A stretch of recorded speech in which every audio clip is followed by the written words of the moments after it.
Most people didn't make a habit of finding dead bodies, but I wasn't most people. The first body I'd discovered was my husband's, no doubt the most devastating experience of my life. The memory of him lying on our driveway burned in my brain, and it would remain there forever, taunting me, trying desperately to take first place among the 27 years' worth of memories we'd shared. I had yet to let it win, and I promised myself I wouldn't, but there were days that promise weighed heavily on my soul.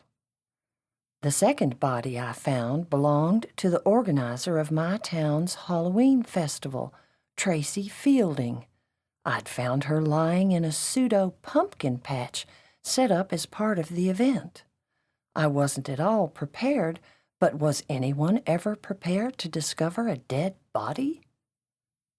I crouched down close and examined the remains before me, gently placing my fingers against the skin of the dead woman's neck. My lips curled and my stomach performed somersaults in my gut as I got close to her lifeless body. But I persevered. I grimaced at the slight smell of bitter almonds. I'd never liked almonds,